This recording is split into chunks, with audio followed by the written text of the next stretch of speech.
السلام علیکم ورحمۃ اللہ وبرکاتہ۔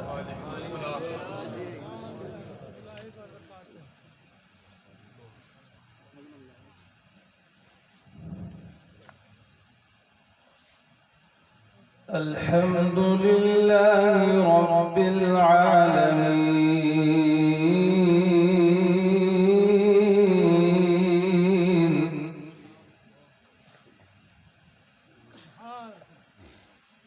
والعاقبۃ للمتقین،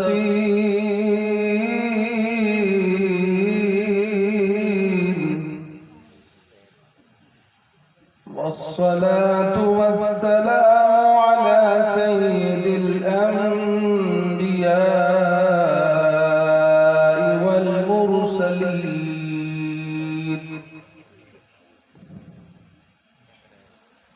وعلى آله وأصحابه أجمعين،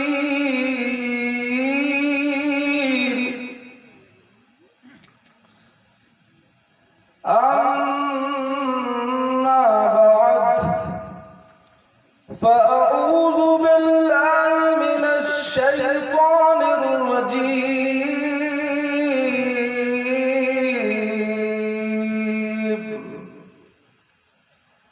بسم الله الرحمن الرحيم،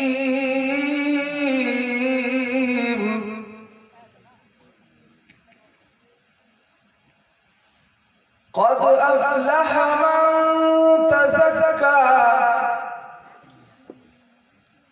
وذكر اسم ربه فصلى، آمنت بالله صدق الله العظيم، وصدق رسوله النبي الأمين الكريم المتين، ونحن على ذلك لمن الشاهدين والشاكرين،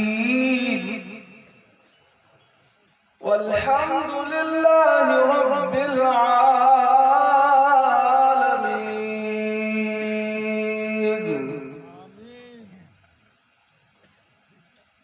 محترم معزز سامعین و سامعات، اسٹیج پر تشریف فرما علماء اکرام،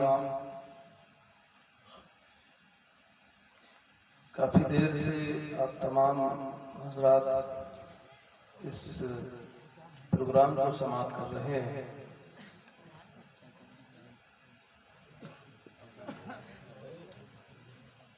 نقیب اہل سنت حضرت علامہ مولانا کلیم اشرف صاحب اور اس پروگرام کے منتظمین حضرات، سبھی جتنے بھی لوگ شریک ہوئے، سب لائق کی مبارکباد ہے۔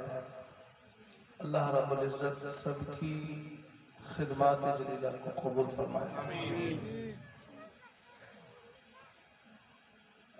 دعا مسلمان کا ہتھیار ہوتی ہے۔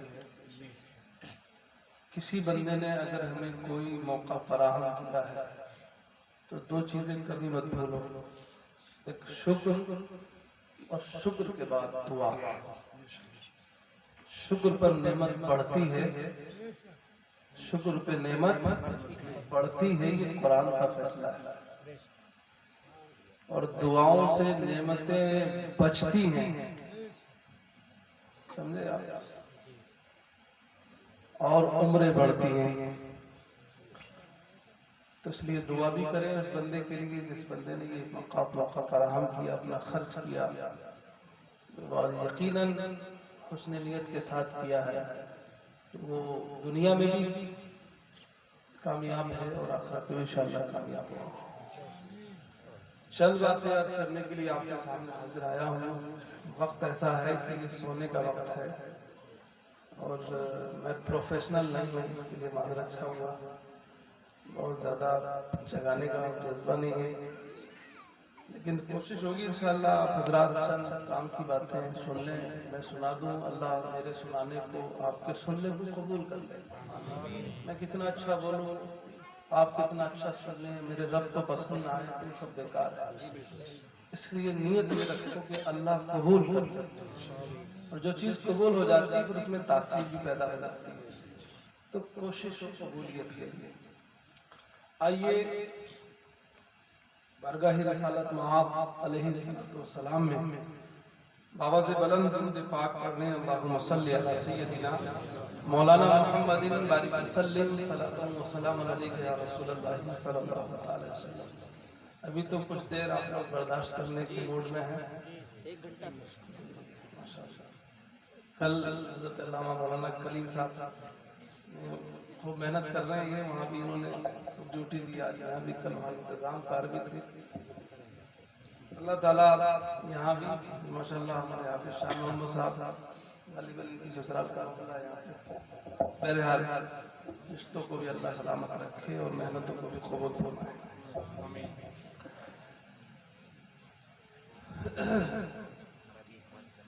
میں نے قرآن کی ایک دو آیتیں آپ کے سامنے تلاوت کی، مجھے انہی دو باتوں کو سامنے رکھتے ہوئے آپ سے گفتگو کرنا ہے۔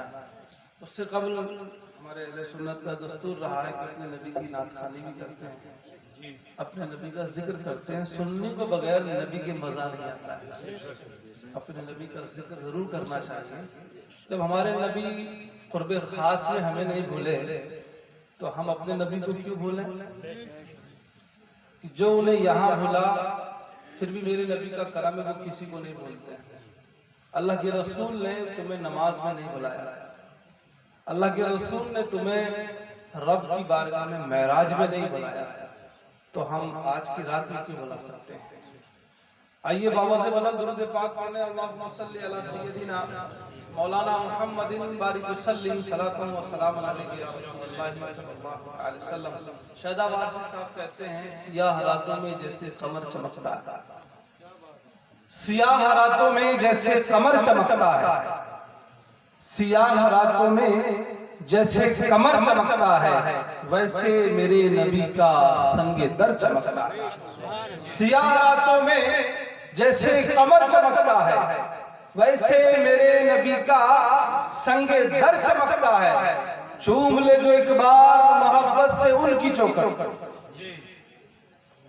چوم لے جو محبت سے ایک بار ان کی چوکھٹ کو، یہ میرا دعویٰ ہے کہ وہ زندگی بھر چمکتا ہے، یہ میرا دعویٰ ہے کہ وہ زندگی بھر چمکتا ہے، یہ میرا دعویٰ ہے کہ وہ زندگی پر چمکتا ہے۔ اور جب بات چمکنے کی آتی ہے تو بات یہ یاد رکھیں حضرات گرامی، چمکنا کپڑوں سے نہیں ہوتا ہے، چمکنا مکان سے نہیں ہوتا ہے، چمکنا خالص ظاہری علم سے بھی نہیں ہوتا ہے، چمکنا صرف اقتدار کی کرسی پر بیٹھنے سے بھی نہیں ہوتا ہے۔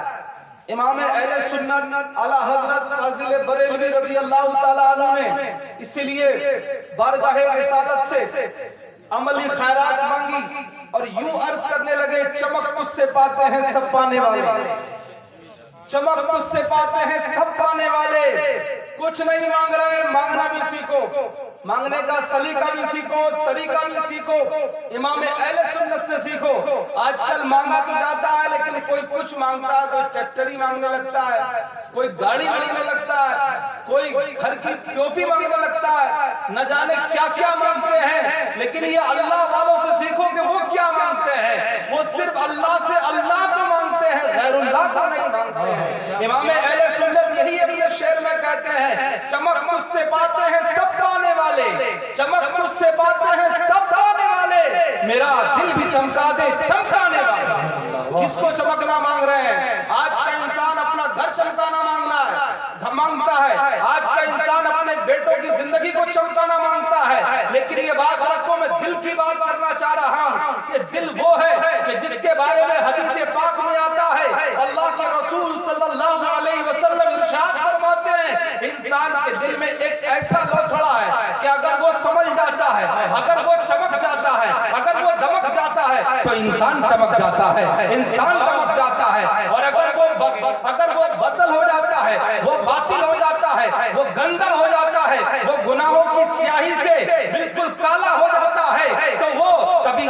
کو فرعون بنا دیتا ہے، کبھی انسان کو نمرود بنا دیتا ہے، کبھی انسان کو حامان بنا دیتا ہے، کبھی قارون بنا دیتا ہے، کبھی شداد بنا دیتا ہے کہ ایک دنیا کے اندر جنت بنا کر کے لوگوں کو پیش کرنے کی کوشش کرتا ہے. لیکن اللہ کے رسول صلی اللہ علیہ وسلم ارشاد فرماتے ہیں کہ جب یہ دل گندا ہوتا ہے تو قارون بنتا ہے، جب یہ دل گندا ہوتا ہے تو فرعون بنتا ہے، جب یہ دل گندا ہوتا ہے تو حامان بنتا ہے، خدائی کا دعویٰ کرتا ہے، فرعون بنتا ہے، خدائی کا دعویٰ بنتا ہے. لیکن جب یہ دل چمک جاتا ہے، جب یہ دل نور الہی سے منور ہو جاتا ہے، جب یہ دل اللہ کے نور سے روشن ہو جاتا ہے، تو پھر وہ مصطفیٰ جان رحمت صلی اللہ تعالی علیہ وسلم کا دل ہوتا ہے کہ جو شب معراج کے اندر اللہ کے جلووں سے سرشار ہو جاتا ہے، جس کی شان یہ ہوتی ہے. قرآن کہتا ہے ثم دنا فتدلی فکان قاب قوسین او ادنی فاوحی الی عبدہ ما اوحی. اور جب یہ نبی کے بعد ولیوں کی بات ہوتی ہے تو صرف ہندوستان کے ایک ولی کی مثال دے کر کے سمجھانا چاہتا ہوں کہ جب یہ دل سمجھ جاتا ہے تو ہم کسی اور کو سمجھانے کی آپ کے سامنے مثال پیش نہیں کرتے ہیں. صرف ایک مثال لے لیں، صرف ایک مثال لے لیں. یہ طریقہ تجربہ شرع درست نہیں ہے، اس لیے اگر آپ بہتر سمجھیں تو دل کے بعد رکھ دیں. میں حضرت کے ساتھ عرض کروں گا، اس سے ذکر الہی میں کمی آتی ہے.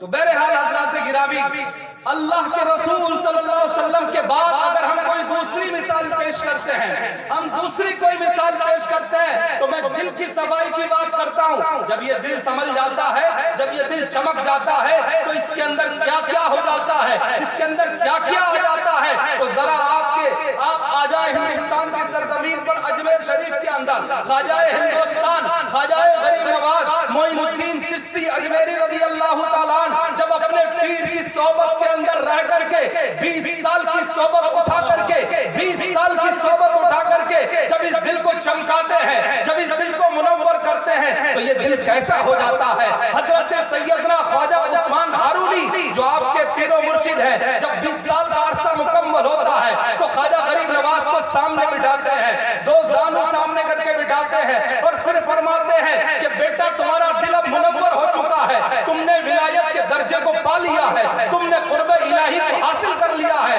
اب ذرا میری دو انگلیوں کے بیچ میں آسمان کی طرف نگاہ اٹھا کر کے دیکھو اور بتاؤ کہ کیا نظر آتا ہے. تو خواجہ غریب نواز فرماتے ہیں اے میرے پیر و مرشد، اب میں تمہاری دونوں انگلیوں کے بیچ میں ایک آسمان سے لے کر کے 7ویں آسمان تک اور 7ویں آسمان سے عرش اعظم تک اور پھر لوح محفوظ کا سب کچھ میں دیکھ رہا ہوں، مجھے سب کچھ نظر آ رہا ہے. نعرہ تکبیر، نعرہ رسالت، فیضان اولیاء کرام. یہ دل کی صفائی سے ہوتا ہے. اور پھر اس کے بعد آپ فرماتے ہیں کہ آپ بتاؤ، نیچے کی طرف دیکھ کے بتاؤ. تو فرماتے ہیں زمین کے 7 طبق، زمین کے 7 طبق میں دیکھ رہا ہوں، سوریا تک میں دیکھ رہا ہوں اور تحت الثری تک میں دیکھ رہا ہوں. سبحان اللہ، بہت ماشاءاللہ. یہ دل کی صفائی سے ہوتا ہے. ابھی تک دنیا کے بڑے بڑے سائنٹسٹوں نے بہت بڑی بڑی دوربینیں ایجاد کر دی ہیں، بڑے بڑے کیمرے یہ تیار کر دیے گئے ہیں، بہت دور کی سوئی دکھا سکتے ہیں. لیکن ابھی تک کوئی ایسا کیمرہ کسی مائی کے لال نے تیار نہیں کیا ہے کہ نگاہ ڈال دے تو کسی کے دل کے اندر کی بات بتا دے. یہ اگر کسی نے تیار کیا تھا تو 1400 سال پہلے مکے کی سرزمین پر سے اعلان کرنے والے لا الہ الا اللہ محمد الرسول اللہ کا نعرہ دینے والی ذات نے 1400 سال پہلے یہ وہ آلہ تھا کہ جس کو مصطفیٰ نے اپنے نور کے ذریعے سے اللہ کے ولیوں کو عطا فرما دیا تھا کہ اللہ کے ولی جب زمین پر بیٹھ کر کے دیکھتے ہیں، جب من بنتا ہے تو آسمان کی بتا دیتے ہیں، جب من کرتا ہے تو زمین بھی بتا دیتے ہیں. سبحان اللہ، سبحان اللہ. یہ دل ہے، اس دل کے میں بارے میں بتانا چاہتا ہوں. یہ ابھی میں اہمیت پر بات کر رہا ہوں، ابھی اس کی مجھے افادیت پر بتانا ہے اور پھر اس کی ضرورت کو سمجھنا ہے. شے کی 3 چیزیں اہم ہوتی ہیں. کسی بھی شے کے 3 پارٹس ہوتے ہیں، اس کی اہمیت، اس کی افادیت، اس کی ضرورت. جب اہمیت سمجھ میں آتی ہے تو پھر افادیت کو سمجھا جاتا ہے، یعنی فائدے کیا ہیں. اور جب فائدے سمجھ میں آتا ہے تو ضرورت کو سمجھا جاتا ہے کہ ضرورتیں کیا ہیں. تو حضرات گرامی اب اس دل کے بارے میں مجھے یہی بتانا ہے. آج گفتگو کا کچھ محور میرا یہی ہے کہ عموماً اس کی اصلاح کے حوالے سے بہت کم گفتگو ہوتی ہے. ایک شاعر نے بہت اچھا شعر کہا ہے، اس کو ہمارے شیخ استاذ العلماء مناظر اہل سنت سیدی سندی مرشدی بحر العرفان مفتی آفاق احمد الرحمہ ایک چھوٹے سے شعر کے ذریعے سے اس کی پوری تعریف فرماتے ہیں، پوری ڈیفینیشن ہے، اور وہ کیا ہے؟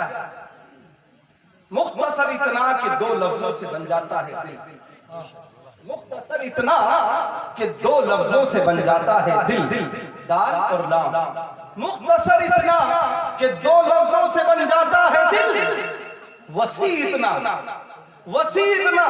کہ سارے جہاں سما جائے، مختصر اتنا کہ دو لفظوں سے بن جاتا ہے دل، اور وسیع اتنا کہ سارے جہاں سما جائے۔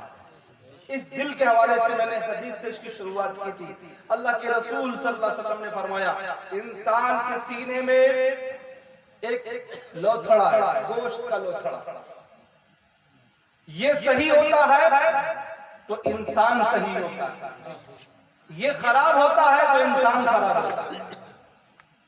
اب میں قرآن کی آیت کی روشنی میں مختصر وضاحت کے ساتھ اپنی کمی اور بے وضاحتی کا احساس رکھتے ہوئے آپ کے سامنے جو میں نے سمجھا وہ سمجھانے کی کوشش کرتا ہوں، شاید اتر جائے آپ کے دل میں میری بات اور کچھ کام کی باتیں ہاتھ لگ جائیں اور آپ کو بھی عمل کا موقع مل جائے اور مجھے آپ کی دعائیں حاصل ہو جائیں تاکہ شکر خدا بندی کا موقع فراہم ہو جائے۔ حضرات گرامی، قرآن کریم کی سب آیت کریمہ کو سامنے رکھو اور سمجھو، قد افلح من تزکا وذکر اسم ربہ فصلی، کامیاب وہ شخص کہ جس نے اپنے آپ کا تزکیہ کیا۔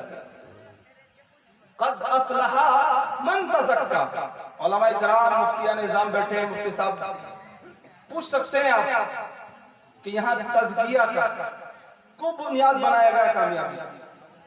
عجب معاملہ ہے۔ دراصل آج ہم قرآن کو پڑھتے ہیں لیکن قرآن کو سمجھنے کی کوشش نہیں کرتے۔ ہو بھی یہ رہا ہے، ایک حکایت کریمہ کی مفسرین نے 100 صفحات کی کتابیں لکھ ڈالی۔ امام اہل سنت اعلیٰ حضرت فاضل بریلوی کے والد محترم حضرت علامہ مولانا نقی علی خان علیہ الرحمہ نے سورہ انشراح کی کئی سو صفحات پر مشتمل تفسیر لکھ ڈالی۔ علم نشرح کی، صرف علم نشرح کی، ایک سورہ فاتحہ کی کئی جلدوں میں تفسیر لکھ ڈالی۔ اب اسی سے اندازہ کر سکتے ہو ہمارے یہاں آج کل اسٹیجوں کے اوپر صرف 3 مقرر تو 3 آیتیں پڑھتے ہیں، 3 مقرر ہوتے ہیں رات بھر میں تو 3 آیتوں میں پوری رات نپٹا دیتے ہیں۔ حالانکہ اہل علم جانتے ہیں کہ کتنا اس کا حق ادا ہوتا ہے کہ نہیں ہوتا ہے، لیکن آپ اسی سے اندازہ کر سکتے ہیں کہ کتنی تفصیل ہو سکتی ہے۔ بہرحال اب آپ کو سمجھنا یہ ہے، قد افلح من تزکا، کامیاب وہ شخص ہے جس نے اپنے آپ کو سنبھال لیا۔ آسان لفظوں میں آپ کو بتانا چاہتا ہوں، جس نے اپنا تزکیہ کر لیا۔ اب حضرات گرامی، یہ تزکیہ کیا ہے؟ سنبھالنا کیا ہے؟ اس کو تھوڑا سا سمجھنے کے لیے کچھ وضاحت کی ضرورت ہے۔ قرآن کریم میں نبیوں کے کام بیان کیے گئے، وَيُزَكِّيهِمْ وَيُعَلِّمُهُمُ الْكِتَابَ، وہ آئے تو 2 کام کرتے تھے، ایک علم سکھاتے تھے اور دوسرا تزکیہ کرتے تھے۔ محترم، علم کتابوں سے ملتا ہے لیکن تزکیہ صحبتوں سے ملتا ہے۔ آج کے دور میں علم تو پایا جا رہا ہے لیکن صحبتیں نہیں ہیں۔ ادادیت و فضیلت، درسگاہوں میں علم حاصل کر لیا جاتا ہے لیکن اس کے بعد ہمارے یہاں فیوچر بند، مستقبل کے لیے کوئی راہ نہیں ہے۔ اگر وہ راہ اپنائی جاتی کاش کے تو بہت کچھ بننے کی امیدیں تھی، بہت کچھ اچھے پروڈکٹ حاصل ہونے کی امیدیں تھی۔ دراصل ہوتا کیا ہے کہ جہاں پر صرف نالج ہوتی ہے پریکٹیکل نہیں ہوتا ہے تو بہت ڈیفرنس ہوتا ہے، اور جب نالج کے ساتھ پریکٹیکل آ جاتا ہے، یاد رکھو کتابوں کے پڑھے ہوئے ڈاکٹر سے صرف دوا کھاؤ گے تو نقصان اٹھاؤ گے، لیکن اگر کتابوں کے پڑھے ہوئے ڈاکٹر کے ساتھ ساتھ اس نے کئی بار پریکٹس بھی کر لی ہوگی تو وہ ڈاکٹر آپ کو علم کے ساتھ ساتھ جب اس کا عمل صحیح ہوگا تو آپ کو صحیح دوا بھی دے گا، صحیح علاج بھی دے گا اور صحیح آپ کو پرہیز بھی بتائے گا۔ تو حضرات گرامی، اتنی مختصر سی مثالوں کے ساتھ میں نے قرآن کی آیات کی تھوڑی سی وضاحت کی ہے کہ اللہ رب العزت نے جن نبیوں کا بھی ذکر قرآن میں کیا ہے ان کے 2 کام بیان کیے، اور علماء ان نبیوں کے وارث ہیں، یہ بھی قرآن میں حدیث میں۔ اب اگر وہ عالم جن کے پاس یہ دونوں چیزیں پائی جاتی ہیں وہاں پر الحمدللہ میرے نبی کا دونوں طرح کا فیضان پایا جاتا ہے، ظاہر کا بھی اور باطن کا بھی پایا جاتا ہے۔ اگر ہم اپنے ماضی میں جھانک کر کے دیکھتے ہیں ہمارے بزرگوں نے علم حاصل کرنے کے بعد وہ کتنے سال تھے کہ جو انہوں نے صحبتوں میں اٹھائے، آپ تاریخ پڑھیں گے تو انگشت بدلتا رہ جائیں گے۔ آج جس چیز کی کمی پائی جا رہی ہے اور جس کی شکایات عوام الناس کی بھی زبانوں پر آ چکی ہے کہ پڑھے لکھے ہو کر کے بھی یہ کمی وہ کمی پائی جاتی ہے، اس کمی کا سب سے بڑا جو بنیادی مسئلہ ہے وہ صحبت نہ ہونا ہے حضرات گرامی۔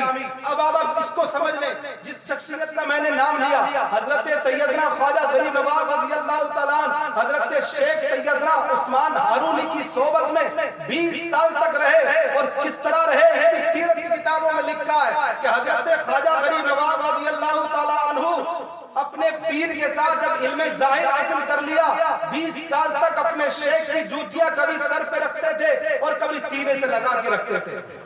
اسی امت کے سب بہت بڑے عظیم الشان ولی سید الطائفہ جنید بغدادی رضی اللہ تعالیٰ عنہ فرماتے ہیں 70 سال تک اپنے پیر کے دروازے پر کھڑے ہو کر اپنے قلب کی نگرانی کرتا رہا۔ حضرت سیدنا خواجہ غریب نواز اور دوسرے امام الائمہ سراج الامہ کاشف الغمہ سیدنا امام اعظم نعمان بن ثابت رضی اللہ تعالیٰ عنہ، کون نہیں جانتا ان کو، فرماتے لولا سنتان لہلک النعمان، کہ اگر نعمان کو 2 سال اپنے پیر کی صحبت کے نہ ملتے تو نعمان ہلاک ہو جاتا، جو اماموں کا امام ہے۔ اس نے بھی 2 سال اپنے پیر کے در کی دریا گزری کی ہے۔ آج حضرات گرامی اس صحبت کی ضرورت ہے، اس لیے قرآن نے دونوں کو بیان کیا۔ یہ جو تزکیہ ہوتا ہے یہ تزکیہ صحبتوں کے بغیر نہیں ہو سکتا۔ علم کتاب کے ذریعے سے پڑھ لیا لیکن بہت سی چیزیں وہ ہیں جو کتابوں سے سمجھ میں نہیں آتی ہیں، وہ صحبتوں سے سمجھ میں آتی ہے۔ ہم نے اپنے شیخ کی 17 سال تک صحبت اٹھائی ہے، سفر میں حضر میں بہت سی چیزوں کو ہم نہیں سمجھ پائے، بہت سی چیزیں ایسی تھی۔ میں چھوٹا سا اپنا ایکسپیرینس بتاؤں آپ کو، جب 2012 میں حج پہ گیا تھا اپنے شیخ کے ساتھ، تو میں اپنی علم ظاہر کے اعتبار سے بڑی تیاری کی تھی۔ میں نے پورا باب حج پڑھ لیا، پورا پڑھ کے گیا۔ عربی کتابوں میں پڑھا تھا، اس کے بعد اردو زبان میں بھی مختلف کتابیں، بڑا شوق تھا، مدینے جانے کا شوق ہوتا ہے، سب کو شوق ہوتا ہے، کعبے کا طواف کا شوق تھا۔ میں اپنے حضرت کے ساتھ گیا، میں سوچ رہا تھا ہمیں تو سب پتہ ہی ہے، ہمیں کوئی ضرورت ہی نہیں ہے، لیکن قدم قدم پر استاد کی رہنمائی کی ضرورت پڑتی ہے۔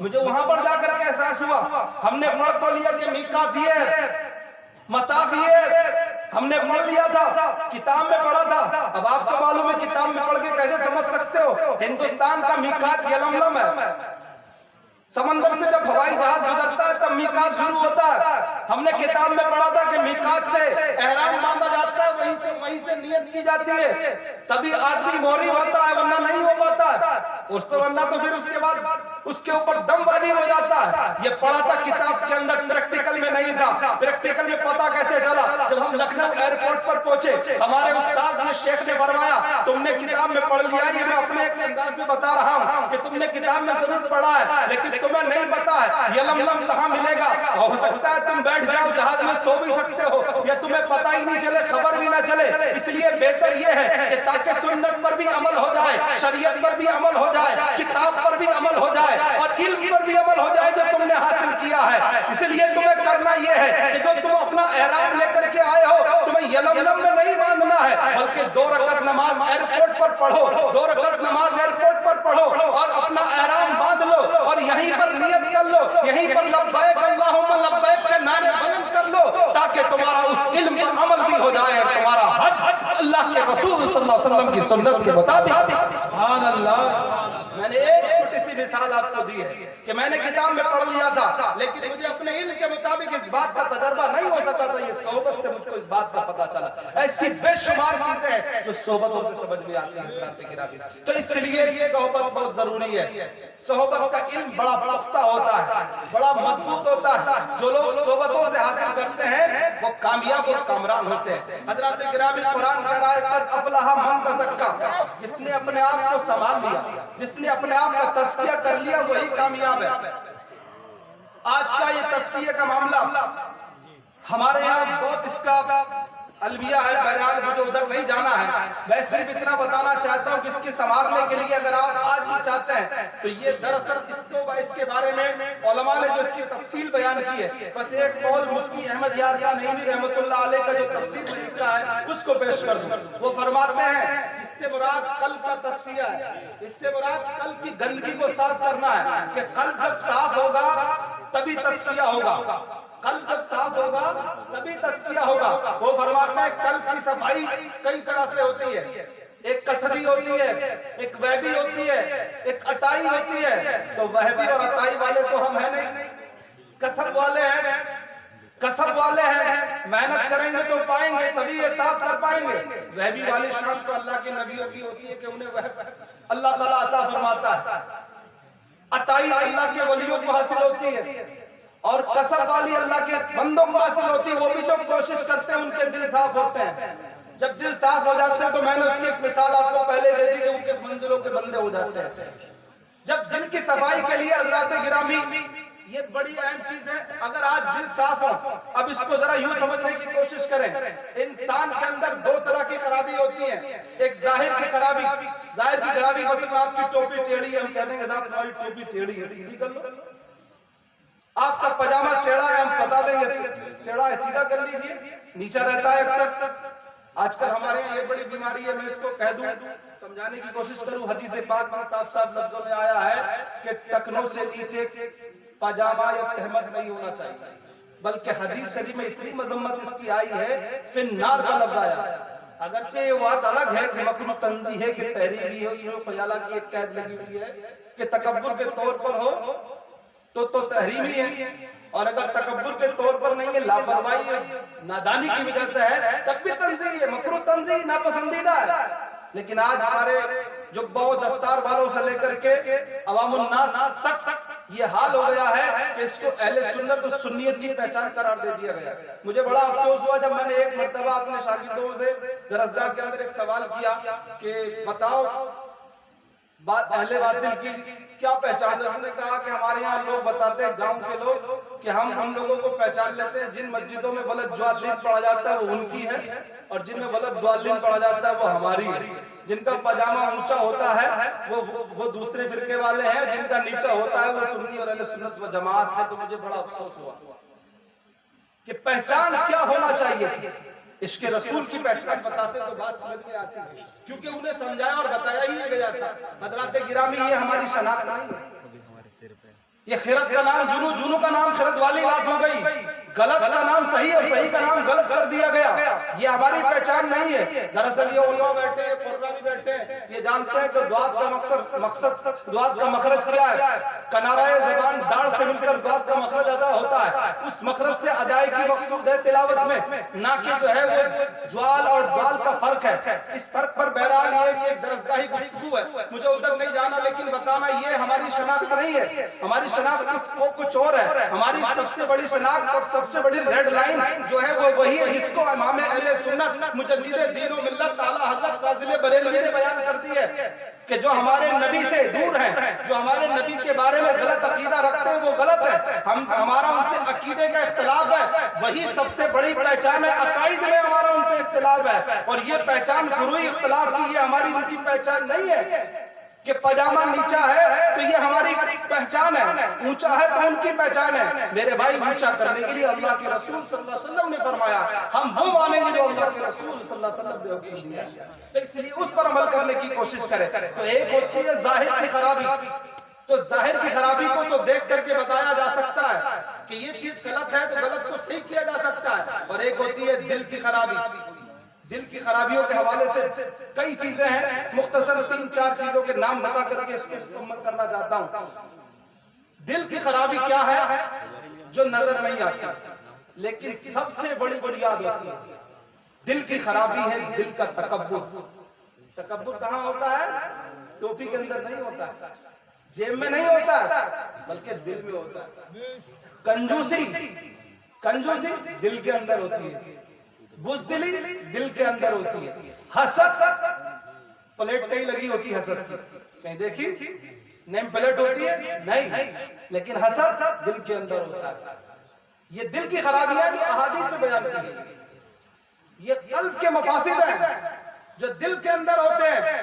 یہ جب ان کو سنبھالا جاتا ہے، جب یہ دل ان سے پاک ہوتا ہے، تب تزکیہ ہوتا ہے. تو مفتی احمد یار خان نعیمی رحمۃ اللہ علیہ فرماتے ہیں کہ یہ دل گناہوں کی وجہ سے گندے ہو جاتے ہیں. جب اللہ رب العزت کا ذکر ہوتا ہے، جب اس کا کرم ہوتا ہے، تو یہ دل صاف ہوتے ہیں، ان کو صاف کیا جاتا ہے. اور جب یہ صاف ہو جاتے ہیں، سب سے صاف ہوتے ہیں، محنت کی جاتی ہے ان کے لیے، ذکر کیا جاتا ہے اس کے لیے، نمازیں پڑھی جاتی ہیں اس کو صاف کرنے کے لیے. میرے بھائی ان کے لیے سفارشیں نہیں کرنا پڑتی ہیں، ان کے لیے پیسے خرچ کرنا نہیں پڑتے ہیں، ان کے لیے آپ کو کہیں لائن نہیں لگانا پڑتی ہے. ان کے لیے آپ اللہ کے گھر مسجد میں چلے جائیے، نماز 5 وقت کی پڑھیے، نماز کے بعد اللہ کی بارگاہ میں دعا کیجیے، ضربے لگائیے استغفار کی، اللہ کی اور اللہ کی ضربے لگائیے. ذرا ضرب دل پہ لگا کے تو دیکھیے، ادھر دل تمہارا صاف ہوگا، ادھر تمہارا قلب صاف ہوگا، ادھر تمہارا گھر صاف ہوگا، ظلمتوں سے پاک ہوگا، برائیوں سے پاک ہوگا، وہ بیماریوں سے پاک ہوگا. جو تمہارا دل صاف ہوتا جائے گا، یوں تمہارا مرتبہ بلند ہوتا چلا جائے گا. نعرہ تکبیر.